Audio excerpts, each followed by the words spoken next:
कार्यक्रममा उपस्थित महान परिवार समाजका केन्द्रीय अध्यक्ष पार्टीको पोलिट ब्युरो सदस्य कमरेड यसै कार्यक्रममा अतिथिको रूपमा आसन ग्रहण गर्नुहुने वामपन्थी महिला नेत्री अथवा आदरणीय दिदी शान्ता मानवी आज मात्रै भेट भयो, एकदम खुसी पनि लागेको छ। हामी नेपाल कम्युनिस्ट पार्टीका केन्द्रीय आदरणीय सल्लाहकार कमरेड र आज जेल ब्रेक दिवसको अवसरमा छौँ।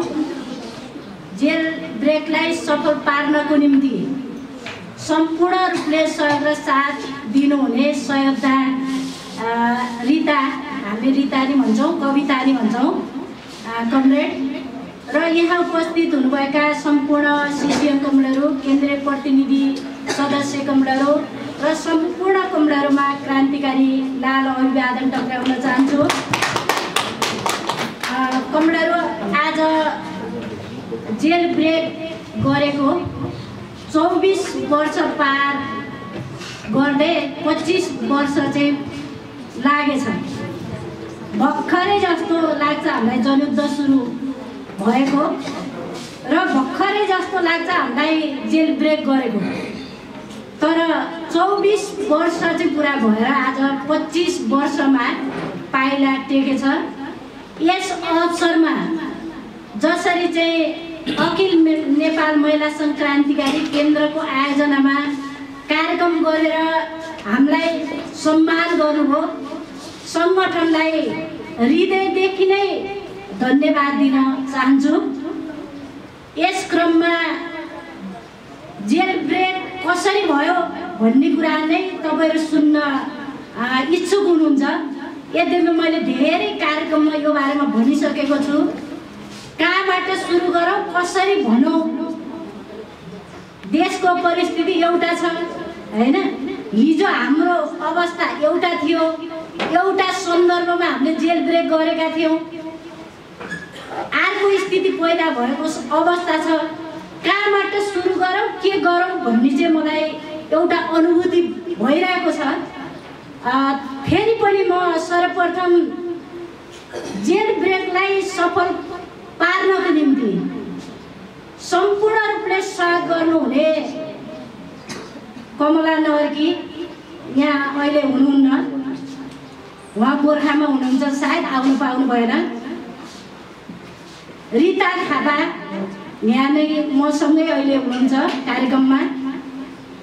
एन्जिला बिक उहाँ शहीद भइसक्नु भएको छ। जेल ब्रेक गरेर आइसकेपछि, आन्दोलनमा हुमिसकेपछि उहाँ शहीद भइसक्नु भएको छ। मिना मोरवाटा पनि जेल ब्रेक पछि आएर चाहिँ फिल्डमा लड्दै गर्दा शहीद हुनुभएको छ। सन्जु अर्याल पोखरामा हुनुहुन्छ, काम विशेषले चाहिँ के अरे आउन पाउनु भएको छैन। 2 जना कमरेडहरू शहीद हुनुभएको छ। 4 जना कमरेडहरू हामी अहिले पनि के अरे जिउँदैछौँ हैन। यस क्रममा चाहिँ महान शहीद मिना मोरवाटा, महान शहीद एन्जिला बिका लगायत सम्पूर्ण शहीदहरूप्रति म हार्दिक श्रद्धाञ्जली व्यक्त गर्न चाहन्छु। सँगसँगै जेल ब्रेक गर्नको निम्ति पटक पटक मर्दै जेल सुरुङ खन्नको निम्ति हामीले करिब 4 महिना लगायौँ। 4 महिनामा हामी धेरै पल्ट मर्दै बाँच्दै भौतिक रूपमा नमरे पनि पटक पटक अब मर्यो कि क्या हो, अब असफल भइन्छ क्या हो, अब गर्न सकिँदैन क्या हो भन्दै भन्दै हामी धेरै पल्ट रोयौँ। धेरै पल्ट चाहिँ हामी चाहिँ के अरे छलफल गरौँ।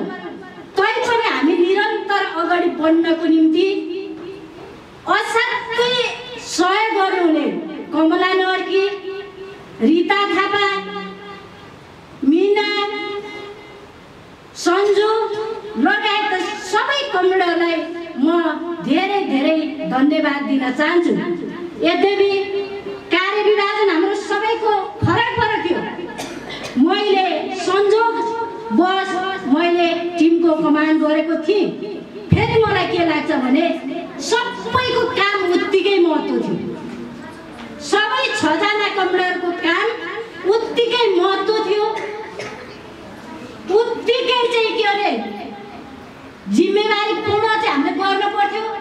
एउटा काम राम्रो नहुना साथ, एउटाले जिम्मा सही ढङ्गले सफल नगर्ना साथ त्यो कुनै पनि हालतमा चाहिँ सफल हुने अवस्था थिएन।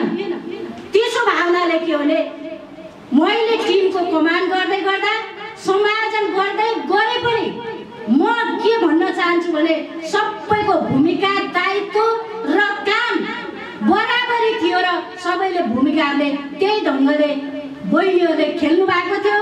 म उहाँलाई यो अवसरमा सम्झन चाहन्छु र चाहिँ मेरो तर्फबाट र पार्टीको तर्फबाट हृदयदेखि नै चाहिँ धन्यवाद दिन चाहन्छु। म सुरुमा यो भन्न चाहन्छु, हामी एउटा सपना बोकेर जनयुद्धमा लामबन्द भएका थियौँ। हाम्रो पार्टीको सपना थियो, महिलाहरूको सपना थियो, दलितहरूको सपना थियो, सबैको सपना थियो यो देशमा समानता कायम गर्ने, यो देशमा भएका विभेदहरूको अन्त्य गर्ने, महिलामाथि भएका शोषणहरूको अन्त्य गर्ने, समानता प्राप्त गर्ने एउटा सपना सहित माओवादीले जनयुद्ध सुरु गरेको थियो। त्यो जनयुद्धमा हामी पनि लामबद्ध थियौँ र म पनि लामबद्ध थिएँ। नेपालको इतिहासमा जनताको पक्षमा लडिएको न्यायपूर्ण आन्दोलनमा सिङ्गो नेपाल नै होमिएको थियो। उत्पीडित जाति, क्षेत्र, वर्ग, लिङ्गका मान्छेहरू आन्दोलनमा होमिएका थिए। केही गर्न सक्दैनन् भन्ने महिलाहरू मलाई याद छ हैन।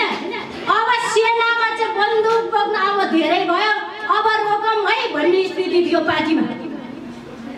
महिलाले केही गर्न सक्दैनन् हैन। महिला भनेका चाहिँ के भने दोस्रो दर्जाका नागरिकको रूपमा बुझ्ने अथवा त्यो व्यवहार गर्ने त्यो समाज, त्यो